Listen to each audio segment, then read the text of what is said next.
আসসালামু আলাইকুম, কেমন আছেন সবাই? গতদিন আমরা আলোচনা করেছিলাম অ্যালার্জিক রাইনাইটিস সম্বন্ধে, বিষয়টা কি এবং এ বিষয়ে আমরা কি করতে পারি। তো এই ভিডিওর পরে দেখার পরে অনেকে আমাকে প্রশ্ন করছেন যে এটা কিভাবে প্রতিরোধ করতে পারি বা প্রতিকার কি? চিরস্থায়ী কোনো প্রতিকার আছে কিনা, বা দেখা যায় সারা বছরই অনেকে এই সমস্যায় ভুগতেছে। তো তাদের উদ্দেশ্যে আজকে আমার এই ভিডিও। তো এখন আসলে অ্যালার্জিক রাইনাইটিস জিনিসটা সে শুধু শীতকালেই বেশি হবে বা ঠান্ডাতেই বেশি এরকম না। দেখা যায় যে অনেকের ধুলাবালি থেকে হতে পারে। এই যে অনেকে এই যে গরমের সময় এখন অতিরিক্ত ঘামের ফলে শরীরে ঘাম বসে ঠান্ডা লেগে হতে পারে। আবার দেখা যায় যে এই যে বৃষ্টি হচ্ছে, বৃষ্টির কারণে আবহাওয়ার পরিবর্তন হচ্ছে। এই বৃষ্টিতে ঠান্ডা পরিবেশ আসছে। এই ঠান্ডা পরিবেশেও দেখা গেল যে অ্যালার্জিক রাইনাইটিসের উপদ্রব বাড়তে পারে। তো এখন অনেকেই জানতে চেয়েছেন প্রতিকার কি? এখন এর প্রতিকার এবং প্রতিরোধ সম্বন্ধে আমি একটু কথা বলব। যদি প্রতিরোধ বলা হয় যে অনেকের দেখা যায় যে সবসময় না, মাঝে মধ্যে ধুলাবালি থেকে সমস্যা হয়। এই যে ধুলাবালিতে সমস্যা হলে আমরা যখন বাইরে যাব, তো বাইরে যাওয়ার সময় আমরা অবশ্যই মাস্ক ব্যবহার করব।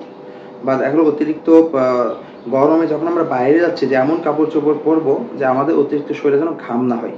যেন এই ঘামটা না বসে আমাদের শরীরে ঠান্ডা না লেগে আমাদের অ্যালার্জিস না হয়। এই বিষয়টা আমরা খেয়াল রাখবো। আর আরেকটা বিষয় হলো যে অনেকে দেখা যাচ্ছে যে আমরা এই গরমের সময় ফ্রিজের ঠান্ডা পানি, আইসক্রিম বা সচরাচর দেখা যাচ্ছে সব জায়গাতেই সফট ড্রিঙ্কস সহ ঠান্ডা খাবার-দাবার খাচ্ছি।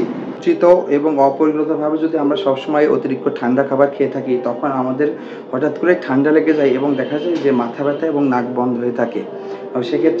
সেক্ষেত্রে রোগীরা অনেক বেশি কষ্টের সম্মুখীন হয়। এছাড়াও দেখা যায় যে আমরা বৃষ্টির সময় অতিরিক্ত বৃষ্টিতে ভেজার কারণেও অ্যালার্জিক রাইনাইটিসের সম্মুখীন হতে পারি। তো এখন আমার কাছে অনেক ধরনের মানুষ প্রতিকার সম্বন্ধে জানতে চেয়েছেন। তো প্রথমত আপনাদের উচিত হবে যে যদি সম্ভব হয় অফলাইনে না হলে অনলাইনে একজন রেজিস্টার্ড চিকিৎসকের পরামর্শ নিবেন এই ব্যাপারে।